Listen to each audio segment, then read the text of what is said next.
어제 제가 암을 치료하는 방법에 대해서 말씀을 드리다가 제가 좀 더 자세하게 우리 몸 세포에 산소를 집어넣는 그 방법에 대하여 좀 말씀을 못 드린 것 같습니다. 그래서 그 부분에 대해서 좀 더 말씀드리고 오늘 또 주제를 말씀드리겠습니다.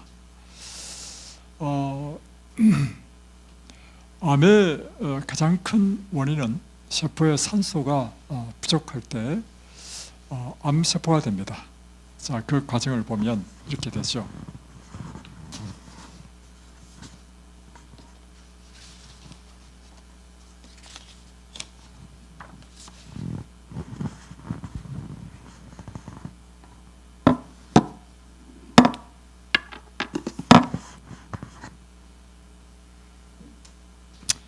이 세포인데요.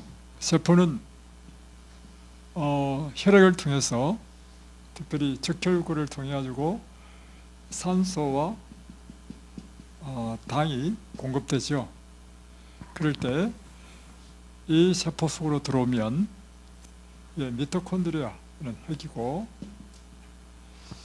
미토콘드리아에 들어오기 전에 이 당이요 무엇으로 바뀌어야 되느냐면 피브로산이라고 하는 것으로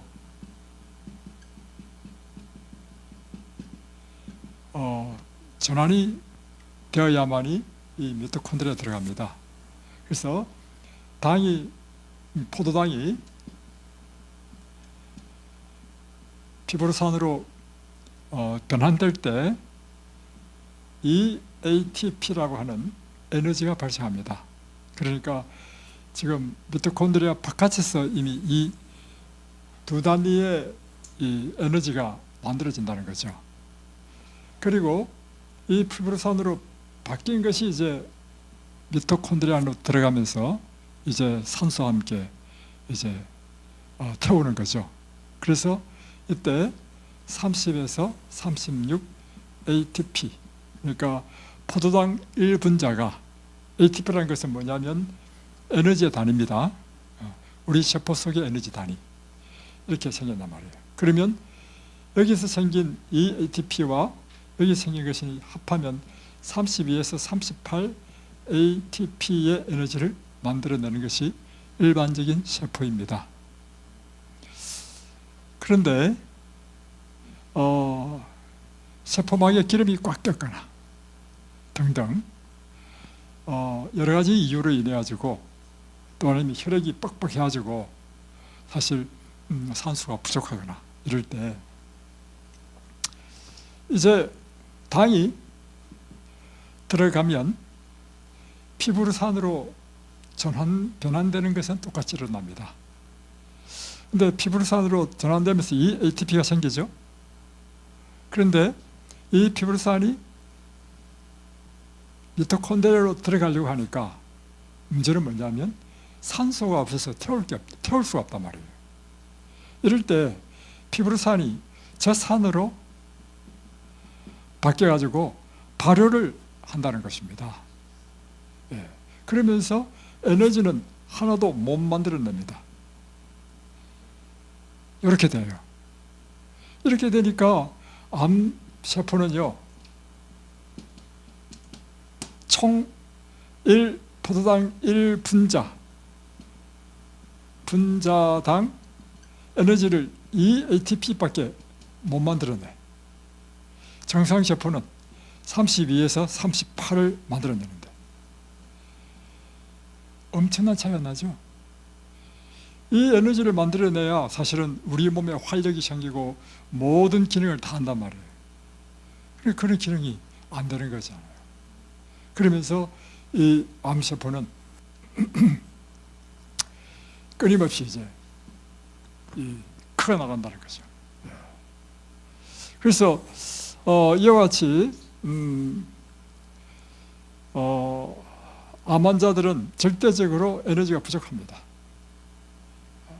그러니까 제일 큰 문제는 산소가 더 많이 공급되도록 해주는 거예요. 그래서 이 피브로산으로 전환된 것이 산소와 함께 미토콘드리아에 들어가가지고 정상적인 에너지 생산을 해주도록 해야 하는 것이 제 첫 번째 관건인 거라. 그래서 산소를 막는 것들을 이제 제거해 주는 거죠.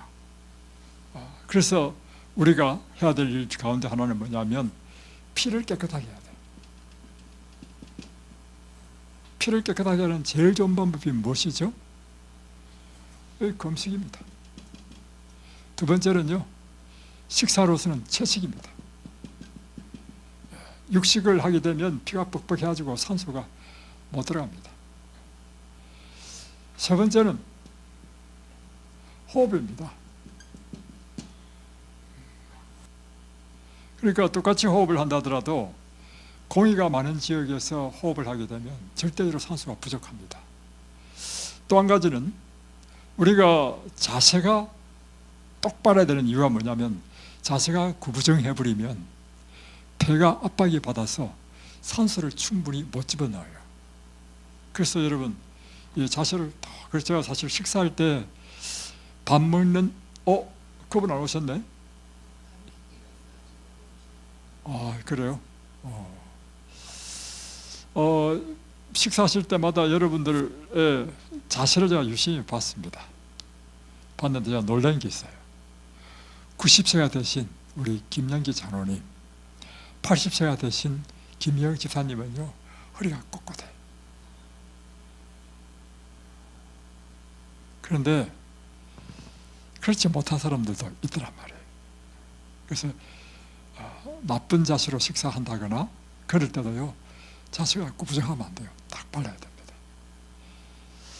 두 번째는 호흡을 할 때 깊은 복식 호흡을 하셔야 됩니다. 복식 호흡이라는 것은 뭐냐면 배로 호흡하는 것이죠. 사람이요 죽는 게 어떻게 죽느냐면 점점 호흡이 위로 올라갑니다. 그러다가 나중에 죽을 때는요 목구멍에서 갈딱갈딱합니다. 그러다가 제 어머니 돌아가시는 거 봤거든요. 맨 마지막에는 이 호흡이 목구멍까지 올라옵니다. 그래서 딱 끊어집니다. 어린애들요 잠자는 거 보셨나요? 태어난 애들 보면요 어린애들은요 배가 볼록볼록 이렇게 합니다. 여러분이 호흡이 얼마나 중요한지 아시겠죠? 또 한 가지는 그래서 운동입니다. 운동을 할 때 여러분의 이 몸속에요 일반적으로 호흡하는 것에 20배나 더 많이 산소가 들어간다는 것입니다. 그래서 여러분 암환자들은 특별히 운동을 많이 해야 되고, 두 번째 또 해야 될 일이 뭐냐면 실내에서의 산소는 희박합니다. 그러나 실외, 이 옥외에서는 산소가 풍부하고 산소뿐만 아니라 생기가 있습니다. 그래서 엘렌 G 화이트가 쓴 건강생활의 지혜라든가 이런 건강에 관한 서적을 보면 계속해서 나오는 표현이 있습니다. 실외 운동, 실내에서 뭘 하라. 옥외 운동. 여러 가지 이점이 있죠. 첫 번째 생기를 받고, 두 번째는 산소가 풍부하고, 세 번째는 햇빛을 받으니까. 옥외의 운동은 이제 실내에서 운동하는 이유는요 피치 못할 사정이 있을 때 할 수 있는 거죠. 항상 옥외에서 운동이라는 것은 뭐냐면 반드시 걷는 것이라든가 이런 것만 포함되는 것이 아니고 우리 삶의 신체 활동 다 포함됩니다. 신체 활동 중에 하나는 이제 우리가 일반적으로 풀 뽑고 이런 노작을 포함하고, 그뿐만 아니라 여러분이 일상적으로 주부가 밥하고 빨래하고 청소하고 다 운동 가운데 하나입니다, 여러분. 그래서 운동이라 가지고 꼭 그래야만이 운동이 아닙니다, 여러분. 이걸 여러분이 이해하셔야 되고, 다음에 산소는요 굉장히 중요합니다. 공기는 중요해요. 그래서 우리 인간을 창조하실 때 창세기 기록을 잘 보면 하나님께서 흙으로 우리를 지으신 다음에 그 코에 생기를 불어 넣어 주시니 사람이 생명, 산 존재가 되니라. 그러니까 호흡이 곧 생명이라. 그러다가 호흡이 딱 끊어지면 생명이 끝이 나는 거라. 그래서 제가 여러분에게 나눠드린 책이 있죠. 건강한 생활 양식이라는 책에 보면 제가 이렇게 적어놨습니다. 이게 다 정원에 있는 말씀인데요. 교회정원 2권 533페이지에는 음식 없이는 살 수 있어도 산소 없이는 살 수 없다. 그만큼 이 산소가 굉장히 중요하다는 것이죠. 하나님께서 준비하신 폐를 위한 양식은 산소이다. 그리고 건강에 관한 권면 330페이지는 생기를 주는 하늘의 공기를 마시라. 또 이제 미니스트리 오브 힐링이니까 치료 봉사죠. 치료 봉사 157페이지 보면 신선한 공기야말로 환자에게 기가 막히게 좋은 약이다. 무엇이요? 신선한 공기가. 이것은 그들에게 음식보다 더 중요하다. 무엇이요? 공기가. 깨끗한 공기와 좋은 호흡은 신경을 안정시키고 식욕을 정진시키며 소화를 더욱 원활하게 해준다. 그리고 그것은 안락하고 충분한 수면을 취하게 해준다. 또 옥의 활동은 건강과 행복을 얻는 수단이다. 무엇이요? 옥에서 활동을. 그래서 여러분은 이곳에 계실 때 이제 쉴 때라든가 독서를 할 때를 제외하고는 여러분이 바깥에서 산책하고, 산책은 늘 할 수 없잖아요. 피곤해서. 산책을 안 한다 할지라도 어제 보니까 그 좋대. 그 숙소 앞에 의자 다 놔두고 햇볕이 쫙 비칠 때 앉아서 쉬는 것도요, 옥외에서 생기를 받는 것입니다. 물론 그 목적은 지금 일광욕을 하기 위해서 앉아 있지만 일광욕뿐만 아니라 여러분에게 신선한 공기 그리고 생기를 받는 일이라는 것입니다. 그래서 신선한 공기는 자체 속에 건강과 생명을 갖고 있다. 신선한 공기 속에 무엇이 있어요? 건강과 생명이 있다는 것입니다. 그래서 여러분, 여러분의 방은 자주 환기를 해야 됩니다. 그리고 가능한 옥외에서 생활하셔야 되고, 다음에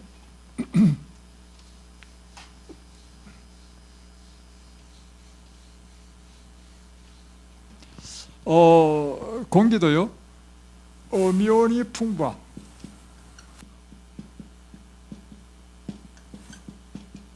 공기를 마시는 것이 좋습니다.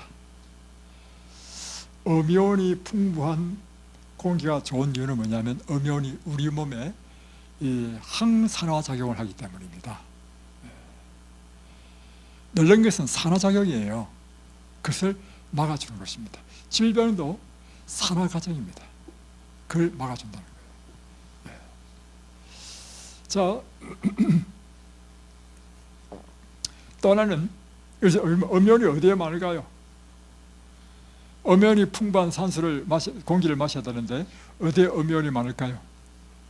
예, 숲속. 여기가 숲속이잖아요. 온 천지가 산으로 딱 둘러싸여 있어요. 숲속이야. 그리고 또 폭포, 또요 해변, 호수. 예, 여러분이 화동 저수지 가면 음이온이 많습니다. 또 하나 더, 바람 부는 날, 바람이 약간 살랑살랑 불 때 음이온이 많습니다. 그리고 또 음이온의 반대가 양이온이죠.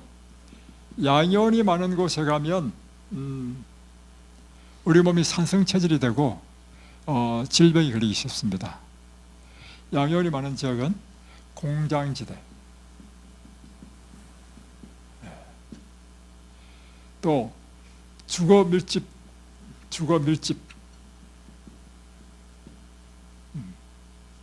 이런 곳이 될 수 있겠죠. 그렇죠. 예, 맞아요. 뭐 사무실, 예, 창고, 물건이 꽉 차 있는 창고, 다 그것입니다. 음료원이 많은 지역은요, 한마디로 시골입니다.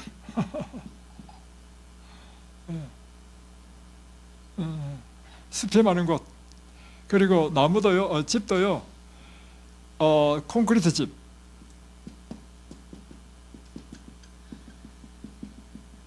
양열이 많이 나옵니다. 1.5대 1로 양열이 더 많아. 근데 집도요, 나무로 지은 집, 나무집은 1대 1.5로 음열이 더 많습니다. 그래서 여러분의 숙소는 다 나무로 지었습니다. 자, 이래서 이제 우리가 산소에 대한 것을 한번 생각해 봤습니다.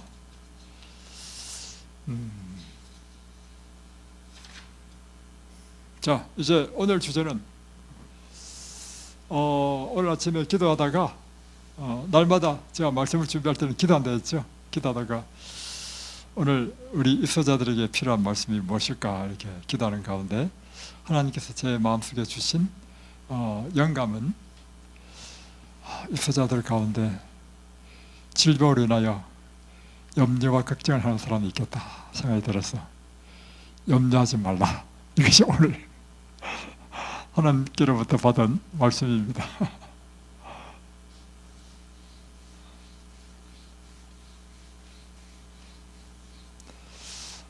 마태복음 6장에 보면 산상수훈을 하실 때 예수님께서 가장 많이 말씀하신 것이요, 염려하지 말라는 말씀을 했습니다.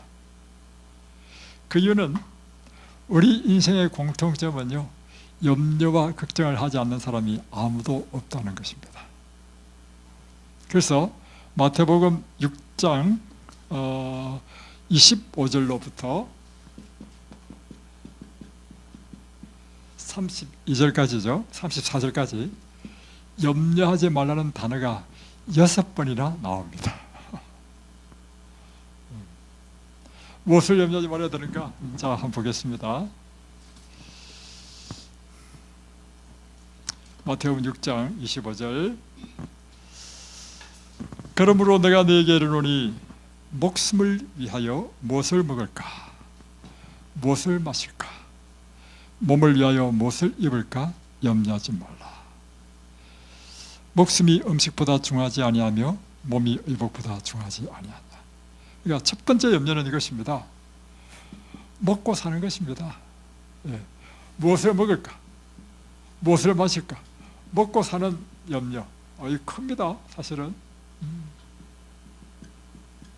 각 나라마다 최고의 이슈는요, 경제에 대한 것이 최고의 이슈입니다. 두 번째, 이번에 왜 미국이 트럼프를 뽑았는가, 제 스스로 한번 생각해 봤습니다.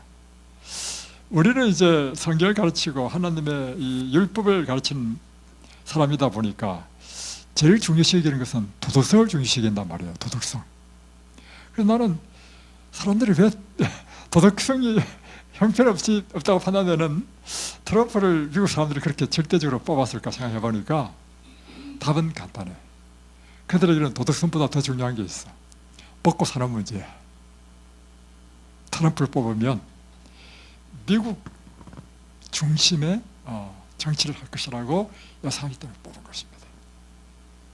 그래서 요즘 각 나라마다 대통령 누가 뽑느냐, 누구를 뽑으면 우리를 알고 잘 먹고 잘 살게 해줄 것인가, 그게 관건이에요. 심지어요, 예수님 당시에 예수님의 설교를 듣고 있는 이 사람의 최후의 관심도 무엇이냐면 먹고 사는 것에 대한 염려였습니다. 그러니까 예수님께서 산상수훈에서 이렇게 청중들을 다 보니까 전부 다 그런 염려로 꽉 차 있는 거야. 그러니까 그 말씀을 하셨지. 무엇을 먹을까? 무엇을 마실까? 염려하지 말라. 또 이 이스라엘 백성들, 그 당시에 예수님 당시 때 유대인들이요, 예수님의 수많은 기적 가운데 가장 열광했던 기적은 무엇인가? 그것은요, 예수님께서 오병이어를 기적을 행하실 때 제일 열광했습니다. 예수님께서 뭐 병자를 고쳤을 때도, 뭐 문둥병자를 고쳤을 때도 사람들이 그렇게 열광하지 않았습니다. 와, 놀랍다. 와, 하나님께서 보내신 사람이다. 이 정도였죠. 이 사람이 메시아다라고 생각하지 않았습니다. 이 사람을 왕으로 추대해야 되겠다 생각하지 않았습니다. 그런데 오병이어의 기적을 딱 하니까 그때 오병이어의 기적을 경험한 사람들이 한결같이요, 아, 이분이 메시아다. 그리고는 이 유대 땅의 왕으로 추대하렸습니다. 잘 읽어보십시오. 그래서 왜 예수님께서 급히 사람들을 흩어버리냐면 그렇게 못하도록. 그러니까 최고의 관심이 뭐예요? 여러분, 아무리 우리가 고상한 척 하더라도요, 제일 중요한 기본적인 것은, 그래서 마슬로우의 욕구 단계설을 보면 이게 마슬로우의 욕구 단계설이잖아요. 사람의 욕구는 단계가 있다. 제일 첫 번째 단계, 가장 기초되는, 이것이 해결이 안 되면 안 돼. 이게 뭐냐면요, 먹고 사는 문제입니다. 생리, 즉 욕구입니다. 가장 강력한 것이 먹고, 다음에 또 애를 낳고 하는 이런 거, 번식, 이런 욕구. 이 욕구가 채워져야 그 다음에 무슨 욕구가 생기냐면 이제 안전에 대한 욕구가 생겨요. 안전. 그래서 여러분, 먹고 사는 것이 해결이 안 되면요, 보험도 안 됩니다. 보험은 언제 들었냐면, 이제 먹고 사는 문제가 좀 해결되면 그 다음부터 이제 내 삶을 보다 더 미래까지 안전을 위해서, 그래서 안전의 욕구 때문에 일어난 것이 보험회사입니다. 이제 안전이 해결되면 이제 그 다음부터 일어나는 욕구가 보다 더 고차원적인 욕구가 생겨. 뭐냐면 사회적 욕구야. 다음에 이것이 이제 좀 더 청적되면 이제는 존경을 받고자 하는 존경의 욕구가 있습니다. 이렇게 욕구가 점점 올라가는 거예요. 최고 욕구가 뭐냐? 자아실현의 욕구입니다. 이게 마슬로우의 욕구 5단계 단계설입니다. 무엇을 우리에게 의미해 주죠? 우리가 가장 기본적인 것은 먹고 사는 것이라는 것입니다. 그래서 사람들이 온통 염려와 걱정, 이 문제. 다음에 두 번째 또 고민하는 게 있습니다. 예수님께서 하신 말씀입니다. 자, 27절 또 염려에 대해서 나옵니다. 너희 중에 누가 염려함으로 그 키를 한 자라도 더할 수 있겠느냐. 두 번째는 염려가 뭐냐면 키에 대한 염려라는 것입니다. 이 키에 대한 염려는 뭐냐면, 한마디로 표현하면 왜 나는 못생겼을까? 왜 나는 키가 작을까? 왜 나는 뚱뚱할까? 이런 것입니다. 그러니까 사람의 염려는요, 큰칠 수가 없습니다. 그래서 제가 이제 참 인상적으로 들은 이야기가 있는데, 이제 제 딸이 이제 졸업을 하고 이제 자기 친구들이 다 사회에 다 나갔잖아요. 그래서 피아노과를 나왔기 때문에 어떤 친구는 피아노 학원을 차려가지고 사업하는 친구도 있고, 그래서 돈을 잘 번대. 또 어떤 친구는 또 직장에 들어가지고 일을 하는 친구도 있고 해가지고 이제 친구들이 이제 모였어. 이제 정기적으로 모이는가 봐. 저녁에 모이면 이제 함께 식사하면서 이런저런 이야기를 하는데, 우리 제 딸이 가만히 들어보니까 친구들이 하는 모든 이야기가 뭐냐면요, 직장 문제, 사업 문제, 막 결혼 문제, 결혼을 아직 안 했던 때인가 봐. 뭐 남자친구 문제 막 쭉 하는데, 모든 이야기가 뭐냐면요, 미래에 대한 염려더라. 애들마다 염려가 없는 애들이 없고, 우리는 우리 생각에 가장 가득한 것이 입으로 튀어나오도록 되어 있습니다. 그러니까 애들 이야기를 하는데 튀어나오는 것들이 뭐냐면 전부 다 그런 염려에 대한 이야기가 튀어나오더라고요. 그러니까 그 아이들의 전부 다 머릿속에 가장 큰 게 차지하는 것은 뭐냐면 미래에 대한 염려야. 이게 우리 사람의 모습이라는 것입니다. 그래서 예수님께서 말씀하시기를, 이제 비유를 통해서 말씀하시잖아요. 야, 공중의 새를 보라. 저 들의 백합화를 보라. 누가 키우느냐? 누가 입혔느냐? 그런데 사실 공중의 새나 드레페카발은 하나님께서 창조하실 때 누구를 위해서 창조하셨습니까? 우리를 위해서 창조하셨잖아요. 그러면 우리를 위하여 사실은 수단으로 창조한 저 새들과 저 꽃들도 하나님께서 이렇게 돌보시는데, 창조의 핵심, 최고의 하이라이트인 우리 인간을 하물며 내릴까 보냐, 이것이 예수님의 말씀이신 것입니다. 네. 그래서 저 새들을 보면서 늘 이렇게 생각해라. 야, 저 새는 창고도 없고 씨도 뿌리지 않는데 그런데도 막 행복하게 짝짝짝거리고 살잖아요.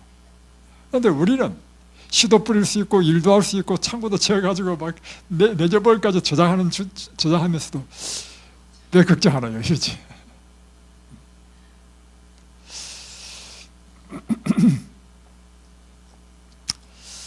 예수님께서 말씀하십니다. 마태복음 6장 26절을 보면 너희는 이것들보다 더 귀하지 아니하냐. 또 30절에는 하물며 내릴까 보냐. 강력한 말이죠. 그렇습니다. 하나님은 여러분을 개인적으로 아십니다. 어떻게 아신다고요? 은영씨? 하나님이 어떻게 지금 은영씨를 아느냐면요, 이렇게 합니다. 이 세상에 오직 한 사람밖에 없는 것처럼 그런 지대한 관심과 사랑으로 우리 한 사람을 아시고 돌보신다는 것입니다. 이것이 예수님께서 하신 말씀입니다. 야, 너 왜 염려하느냐? 공중의 새를 보라, 드레페카볼을 보라, 하물며 내릴까 보자. 이 말뜻은요, 나는 너를 그렇게 돌본다. 내가 너에 대해서 다 안다. 우리가 때로는 우리의 인생의 문제로 고개를 들고 기도할 때도 하나님께서는 우리의 기도를 들으신다는 것입니다. 때로는 너무 고통스러워서 우리가 남몰래 눈물을 흘린다 할지라도 그 눈물을 하나님께서 보신다는 것입니다. 그리고 하나님께서는 그분을 의지하는 당신의 자녀를 결코 버리지 아니하신다. 정말 그렇습니까? 예, 증명할 수 있습니까? 예, 증명할 수 있습니다. 증명 한번 해볼게요. 내가 오늘까지 살은 것이 그 증명입니다. 지금까지 제가요, 어떻게 살았는가? 지나고 나서 돌이켜보면 다 하나님의 은혜였습니다. 하나님의 돌보심이었습니다. 그렇다면 엘렌 지 화이트 한 말이 그거잖아, 자서전에. 과거에 하나님께서 우리를 어떻게 인도하셨는지를 우리가 잊지만 않는다면 미래를 우리는 걱정할 필요가 없다는 것입니다. 맞습니까? 제가 제일 좋아하는 찬미가 이겁니다.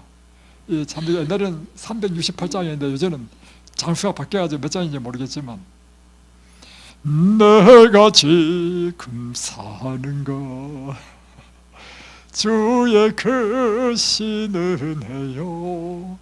정말 그래, 그죠?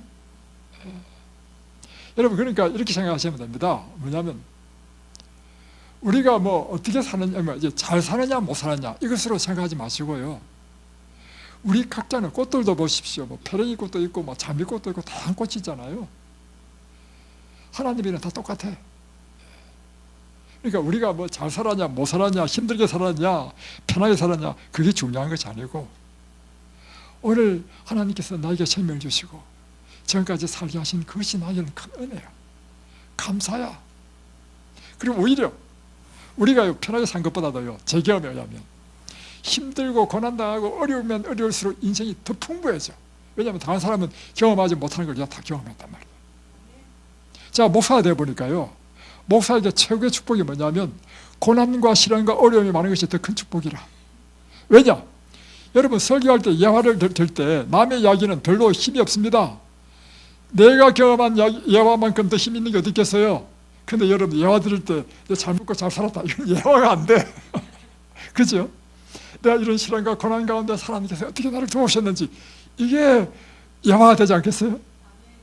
지나와서 생각해 보니까 젊을 때 엄청 고생한 것이 얼마나 큰 축복인지 두고두고 써먹는 거야. 여러분, 그래서 여러분, 우리가 잘 살았든 못 살았든, 편하게 살았든 어렵게 살았든, 오늘 내가 지금 하나님 안에 있는 이것이 얼마나 큰 축복인지. 그래서 이 노래가 이러잖아요.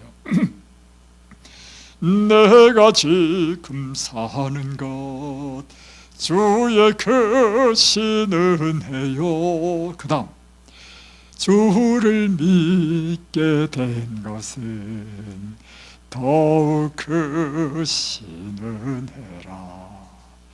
우리가 삶에 있어서요, 정말 성공적인 삶은요, 어떤 것이 성공적인 삶이냐면, 나에게 한평생 사는 가운데 주어진 기회에 하나님을 믿을 수 있는 기회를 탁 붙잡아서 내가 하나님을 믿는 백성이 된 것. 이러면 이 사람은 이 세상에 태어난 목적을 다한 거예요. 이 사람은 가장 성공적인 삶을 사는 것입니다. 그래서 성공적인 삶이란 무엇을 이루었고, 지위가 어디 높아졌고, 재산을 모았고, 무슨 일을 했고가 중요한 게 아니고요. 이 땅에 우리가 사는 삶의 가장 중요한 사건은요, 예수를 만나서 예수를 믿고 영생을 얻는 것이 가장 중요한 사건입니다. 내가 예수를 믿었다, 믿게 되었다. 와, 이거 엄청난 사건이야. 저는 어떻게 생각하냐면 진짜로 생각합니다. 나는 오늘 어떻게 살았냐면요, 영원한 생명 가운데 오늘 하루를 산다. 나에게 죽음이란 잠자는 것이다. 맞습니까? 이건 지금 이제 성경적으로도 맞아. 성경적으로도. 야, 오케이. 그래서요, 여러분, 이사야 46장 펴보겠습니다. 이사야 46장.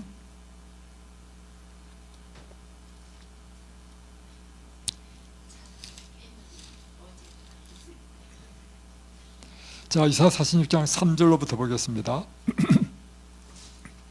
야곱의 집이여, 이스라엘 집에 남은 모든 자여, 내게 들을지어다. 배에서 태어남으로부터 내게 안겼고 태에서 남으로부터 내게 업히온 너희여. 그러니까 우리가 어머니 모태에서 태어나면서부터 나를 아는 사람은 하나님 나를 알으셨다는 것입니다. 내가 어머니 태에서 태어날 때부터 나 어릴 때 나를 업어준 분은 우리 어머니인 줄 알았는데 알고 보니까 하나님 나를 업으셨다. 와. 그래서 여러분, 우리는 알고 보니까 우리 어머니가 나를 낳고 우리 어머니가 나를 젖을 먹여주고 우리 어머니가 업어줬는데 알고 보니까 우리 어머니는 누구의 도구냐면 하나님이 쓰시는 도구였어. 실제로 나를 태어나게 하신 분은 하나님이시고 나에게 젖을 주신 분도 하나님이시고 업어주고 안아준 분도 하나님이셨어. 이런 뜻이에요. 다음 보세요. 너희가 어릴 때부터 이렇게 한 것처럼 노년이 이르기까지 내가 그리하겠고 백발이 되기까지 내가 너희를 품을 것이라. 내가 지었은즉 내가 업을 것이요 내가 품고 구하여 내리라. 그러니까 여러분, 어릴 때 태어나면서부터 그렇게 하신 하나님은 우리가 이제 백발이 되고 노년이 될 때까지라도 하나님께서 그렇게 우리를 품을 것이다. 여러분, 이제 염려 없습니까? 걱정이 다 사라졌습니까? 그런데 어떤 사람은 이렇게 이야기하는 사람이 있어요. 이렇게 이야기했는데도 불구하고 어떻게 이야기하냐면, 그렇게 나를 사랑하신다면 하나님이 왜 내 기도를 안 들어주시나요? 내가 지금 죽게 된 이 처지와 형편을 왜 안 보시나요? 나는 지금 죽게 됐는데, 그래서 살려달라고 기도했는데도 내 병은 왜 그래 안 고쳐주시나요? 이렇게 반문하는 사람이 있단 말이에요. 그죠? 예, 교회에 제가 목회를 해보니까요, 신자들 가운데 그런 분이 많아. 하나님께 대한 불만이 꽉 찬 사람이 있어. 여러분, 그런 사람의 공통적인 문제 아십니까? 한결같이요, 믿음이 없는 부족한 교인들입니다. 여러분, 우리가 살아보면 이렇습니다. 똑같은 사건을 당했는데, 자, 똑같은 사건. 이거 사건은 유쾌한 사건이 아니고 아주 불유쾌한, 쉽게 말하면 우리가 피하고 싶은 사건을 당했습니다. 똑같은 사건을 당했는데 사건은 똑같죠. A라는 사람과 B라는 사람의 반응이 달라. A라는 사람은 이 사건을 통해 가지고 막 불평하고 짜증하고 다음에 원망하고 이렇게 하는데, B라는 사람은요 똑같은 사건을 당했는데 오히려 하나님, 이유는 알지 못하겠지만 감사합니다, 감사하고요, 그리고 묵묵히 인내하고, 그리고 인생의 시련을 당했는데도 불구하고 하나님께 전적으로 맡기고 염려와 걱정이 없어. 무엇의 차이입니까? A와 B의 차이는 뭡니까? 그것이 바로 믿음의 차이입니다.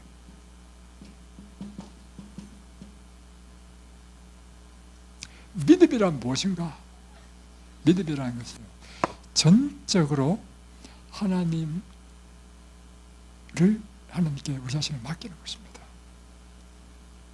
내 삶 가운데 일어난 모든 일에, 그러니까 다시 표현하면 믿음이란 이것입니다. 믿음이란 중요한 것입니다. 하나님이 어떤 분이신지 여기에 대한 이해입니다. 이해. 하나님은 어떤 분이시냐? 하나님은 사랑이시다. 이것을 믿는 것이 믿음입니다. 하나님이 사랑이시니까 어떤 결론이 나오냐면, 하나님의 사랑이심을 철저하게 믿는 것이 믿음인데, 이걸 믿으면 어떤 일이 일어나냐면, 첫 번째, 내 삶에 일어난 모든 것은 하나님의 섭리로 믿는 거예요. 섭리. 하나님의 섭리다. 하나님이 나에 대해서 다 아신다.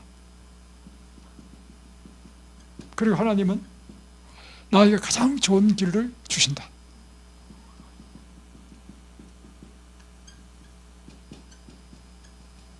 그런데 이것은 내 쪽으로 볼 때 좋은 게 아니야. 나에게 곤란과 시련과 어려움이야. 믿음이란 뭐냐면 그것도 나에게 가장 좋은 것을 믿는 거예요. 왜냐? 지금은 이렇게 보이지만 이 사건을 통해서 앞으로 하나님께서는 이 사건이 없었으면 결코 경험하지 못할, 결코 얻지 못할 더 좋은 선물을 주시기 위하여 이 사건을 주신 것이다. 실제로 그렇습니다. 제 짧은 인생의 삶을 살아봐도요, 이해 안 되는 시련이 왔단 말이에요. 왜냐하면 내가 하나님을 정말 더 잘 믿어보려고 열심을 내면 열심을 낼수록 이 신앙을 이해하지 못하는 부모님, 제 어머님으로부터 엄청 핍박을 받았습니다. 저와 자체가 이해가 안 됐어요. 어떤 점에서 이해가 안 됐냐면, 내가 뭐 간사한 마음을 품었다거나 또는 얍삽바른 마음을 품은 것도 전혀 아니고, 진짜 순진하고 진실한 마음으로 하나님을 사랑하고 하나님께 더 헌신하려고 하니까 더 어려움이 왔다. 그러니까 이해가 안 되지. 그런데요, 세월이 딱 지나니까 이것이 나에게 정말 큰 축복이었어요. 이런 과정을 통해서요, 일어나는 일이 있는데 뭐하냐면, 신앙의 뿌리가 깊이 박혀. 자, 이거 같은 것입니다. 자, 보여. 씨가 있는데, 씨가 이제 싹이 났다고, 믿음의 싹이 났단 말이에요. 근데 태양이 막 비쳤어. 이 태양은요, 이 새로운 사회에게 시련입니까? 축복입니까? 한편으로는요, 시련입니다. 왜냐하면 이 태양이 너무 따가워가지고 지금 시들어 죽을 판이야. 근데 이게 오히려 축복이 돼. 왜냐? 이 태양이 비치니까요, 이 식물이 살기 위해서는 어떻게 해야 되냐면 수분을 끌어당겨야 돼. 왜냐하면 햇볕 때문에 정발하기 때문에 수분이 나가잖아요. 그러니까 수분을 잡아 당겨야 돼. 그리고 그때부터 해야 될 일이 뭐냐면 뿌리를 막 깊이 내리는 거야. 뿌리를 깊이 내려가지고 이거는 다 수분이잖아요. 땅 밑에는 다 수분이잖아요. 수분. 그러면서 뿌리가 깊이 내리니까 이제 식물이요, 그 다음부터 이제는 햇빛이 비치면 물은 밑에서 공급되죠. 위에는 탄소 동화작용을 일으키죠. 다른 식물보다 더 잘 자라는 거예요. 이게요, 믿음의 시련도 똑같다란 말이에요. 시련이 있으므로 더 깊이 그리스도를 붙잡게 된단 말이에요. 이게 제 축복이었습니다. 그러나 이건 저랑 완전히 다른 사람으로 바꿔버렸어요. 여러분, 믿음이란 하나님의 사랑이시다. 그러면 나를 돌보신다. 나의 모든 걸 아신다. 그리고 나에게 가장 최선의 것을 지금 주고 계신다. 그걸 믿는 것이 믿음입니다. 그러니까 믿음이 있으면 어떤 사건을 당한다 하더라도 불평하겠습니까? 원망하겠습니까? 감사하는 것이죠.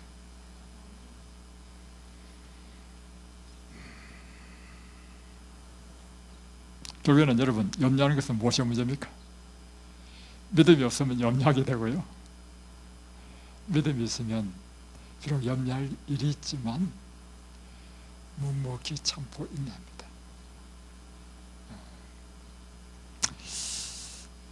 다음에 두 번째는, 우리가 염려하는 것의 대부분은 무엇에 대한 염려냐면요, 세상적인 것에 대한 염려입니다. 자,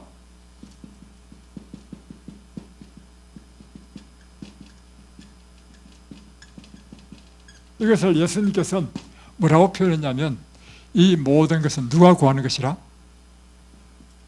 이방인들이 구하는 것이라. 그러니까 다시 말하면 하나님을 믿지 않는 사람은 그의 인생의 최고의 관심이 뭐냐면 세상적인 것이야. 이게 뭐냐면 세상적인 영화, 부귀, 또 어떤 재물, 그 가운데 하나 또 그 건강입니다. 세상사람들 건강 굉장히 따집니다. 챙깁니다.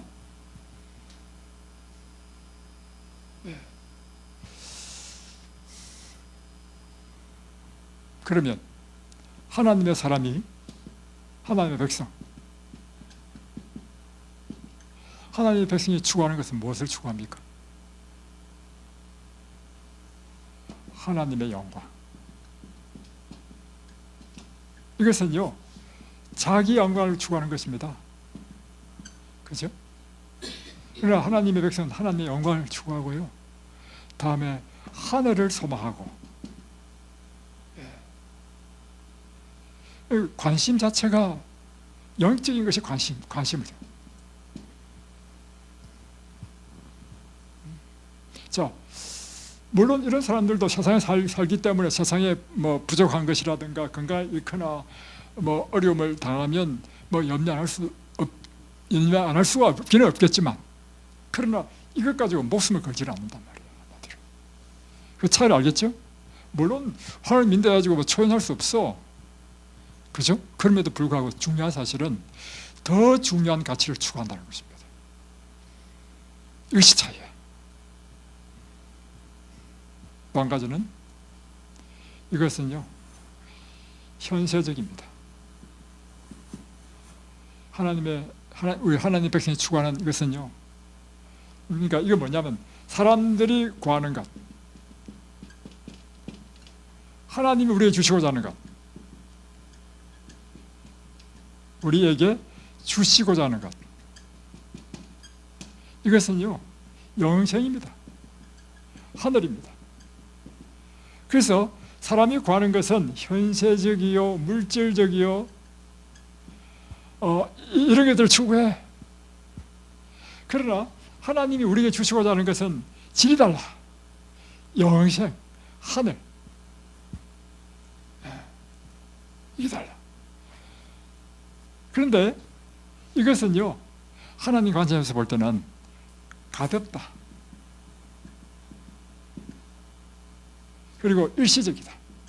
이 고린도 후서에 나오는 말씀입니다. 일시적이다. 그러나 하나님께 우리에게 주시고자 하시는 이런 것은요, 무겁다, 중하다, 그리고 영원한 것이다. 그러니까 하나님께서 우리에게 주시고자 하시는 것과 사람이 하나님께 구하는 것에 차이가 났을 때, 괴리가 있을 때 사람들은 자기 소원대로 안 될 때는 염려하고 걱정한다는 것입니다. 보겠습니다. 하나님께서 어떻게 인도하시는지. 성경은 우리에게 그것을 가르쳐주고 있습니다. 자, 하나님께서 만약에 세상을 추구하는데 영화와 부귀와 재물과 건강을 다 주셨다 해보십시다. 그러면요, 치명적인 문제가 생깁니다. 어떤 문제가 생기느냐면, 이 사람에게는요, 무엇이 필요 없냐면 하나님도 필요 없게 됩니다. 두 번째는 영생을 구하지 않게 됩니다. 치명적입니다. 하나님께서 그래서 우리가 이 땅에 살 때요, 하나님 백성에는 보세요. 실제도 지금 보세요. 하나님 믿는 사람이 잘 삽니까? 안 믿는 사람이 잘 삽니까? 하나님 안 믿는 사람이 다 고급 아파트 다 살고 다 잘 삽니다. 하나님 신실히 믿으면 믿을수록 저 서울에도 못 살고 저 변두리 남남교에 살고 이렇게 살잖아요. 그건요, 왜 그런지 아십니까? 그렇게 살아야 뭐를 바라보고 살았냐면 하늘을 바라보고 살아.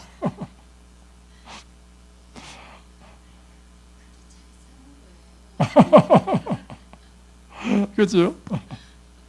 그래서 여러분, 성경에 보면요, 하나님께서 사람을 인도하시는 방법은요, 고난의 학교로 입학시킵니다. 그가 사랑하는 자에게는 채찍을 가하시고 징계하십니다. 광야로 보내십니다. 보세요, 모세 어디로 보내셨습니까? 광야로 보내가지고 한 일이 뭡니까? 양치는 일이 그거요. 여러분이 성경 보면 그 고상해 보이지만요, 실제적으로 양을 한번 쳐보십시오. 양이요, 목욕을 안 해가지고 더러워요.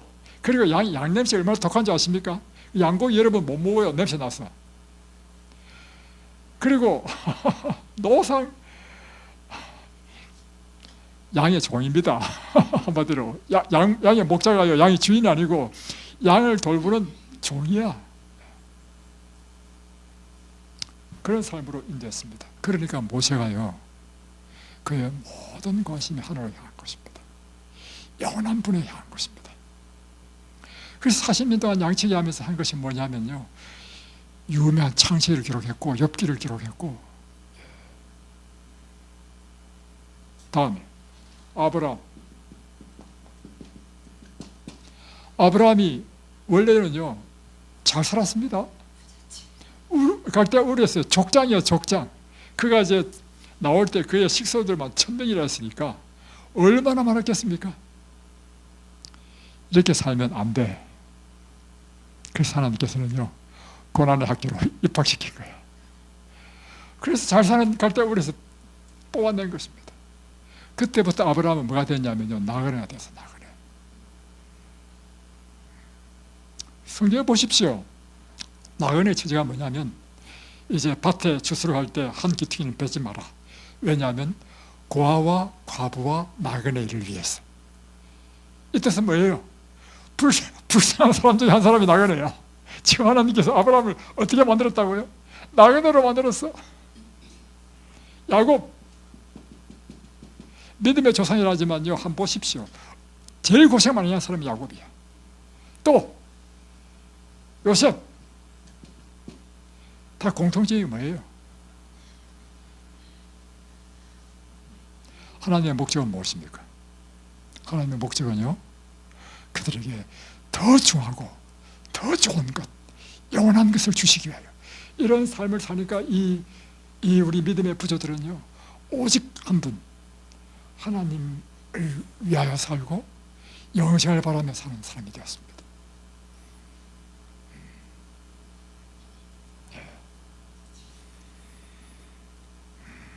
여러분, 그러면 이걸 한번 물어보겠습니다. 이와 같은 믿음은 어떻게 생기는가? 그것은요, 그분을 더 깊이 알면 알수록 그분을 더 사랑하게 되고 그분에 대한 절대적인 믿음을 갖게 됩니다. 20년 전에 여러분이 하나님을 믿었다 하십시다. 20년 전에 여러분이 하나님에 대한 믿음과 지금 하나님에 대한 믿음은 어떻게 차이 납니까? 저에게 있어서는요, 비교가 안 될 만큼 하나님에 대한 믿음이 더 큽니다. 그 이유는 뭐냐면 20년 동안 나는 그분을 더 많이 알았기 때문에. 안다는 의미는 두 가지입니다. 첫 번째는요, 성경을 통해서 하나님의 어떤 분이신지를 아는 것이 지식적인 아는 것이고요. 두 번째 아는 것이 더 중요한데, 내가 그를 경험해서 알았다는 거예요. 경험해서. 우리의 삶을 통해서 나는 경험적으로 그분을 나는 알게 되었다.